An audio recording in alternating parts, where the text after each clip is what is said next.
6 துறைகளின் செயல்பாடுகளை சிறப்பு அதிகாரிகள் மூலம் நேரடியாக கண்காணிக்க முதலமைச்சர் விஜய் முடிவு செய்திருக்கிறார்.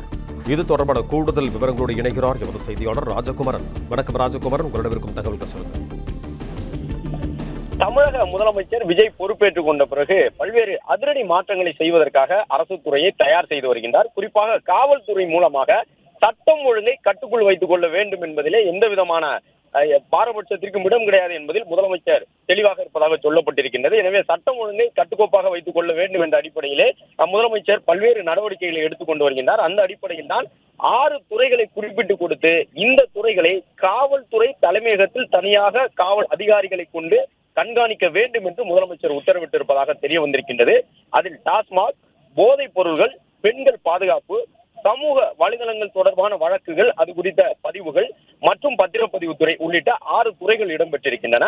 இந்த 6 துறைகளுக்கும் காவல்துறை தலைமையகத்திலே அதிகாரிகளை நியமித்து எஸ்பிசிஐடி என்று சொல்லப்படக்கூடிய உள்ளூர் அளவில் ஒவ்வொரு காவல் நிலையத்திற்கும் ஒரு எஸ்பிசிஐடி அதிகாரி அல்லது 2 காவல் நிலையத்திற்கும் ஒரு எஸ்பிசிஐடி அதிகாரி இருப்பார். இனிமேல் அவர்கள் மாவட்ட அளவில் காவல் கண்காணிப்பாளர்களுக்கு தகவல் சொல்லுகின்றார்களோ இல்லையோ, அந்த சரகத்திற்கு உட்பட்ட டிஎஸ்பிக்கு தகவல் சொல்லுகின்றார்களோ இல்லையோ, நேரடியாக காவல்துறை தலைமையகத்தில் இருக்கக்கூடிய இந்த 6 துறைகளை சார்ந்த தனிப்பட்ட காவல் அதிகாரிகளுக்கு ஒவ்வொரு நாளும் அன்றாட பேஸ் அடிப்படையிலே ஒவ்வொரு நாளும் தங்களுடைய தகவல்களை சொல்ல வேண்டும். எந்தெந்த பகுதியில் எல்லாம் மதுக்கடைகளிலே குறிப்பாக 10 மணிக்கு மேலே மது விற்பனை செய்யப்படுகின்றது, சந்தையில் மது விற்பனை செய்யப்படுகின்றது, எத்தனை சந்து கடைகள் அன்றைய இரவில் செயல்பட்டு இருக்கின்றன என்பது உள்ளிட்ட விவரங்களை எல்லாம் அந்த எஸ்பிசிஐடி அதிகாரி நேரடியாக காவல்துறை தலைமையகத்தில் இருக்கக்கூடிய இந்த சிறப்பு அதிகாரிகளுக்கு தெரிவிக்க வேண்டும்.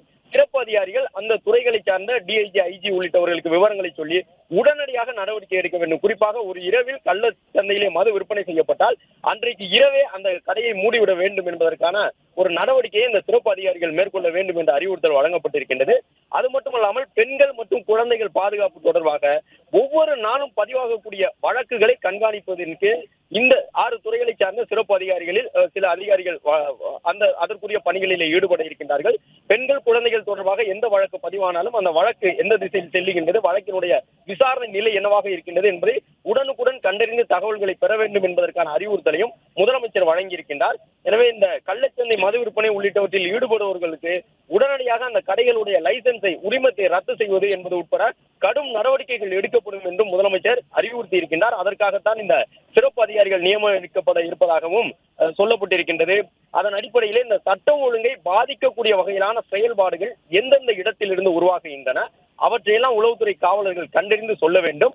அதன் அடிப்படையில் அந்த காரணங்களை உடனடியாக நிவர்த்தி செய்து அதுபோன்று சட்டம் ஒழுங்கிற்கு விரோதமான செயல்கள் நடைபெறுவதை வேரோடு தடுக்க வேண்டும் என்பதற்கான ஒரு அறிவுறுத்தலாக இந்த 6 துறைகளை குறிப்பிட்டு அவற்றுக்கான உடனடியாக ஸ்பெஷல் மானிட்டரிங் ஆபீசர், அதாவது சிறப்பு கண்காணிப்பு அதிகாரிகளை காவல்துறை தலைமையகத்தில் நியமிப்பதற்கு உளவுத்துறை காவலர்களுடன் நடைபெற்ற ஆலோசனை கூட்டத்தின் நிறைவிலே முதலமைச்சர் முடிவு செய்திருப்பதாகவும் அதற்கான அறிவுறுத்தல் காவல்துறைக்கு வழங்கப்பட்டிருப்பதாகவும் தகவல் வெளியாகி இருக்கின்றது.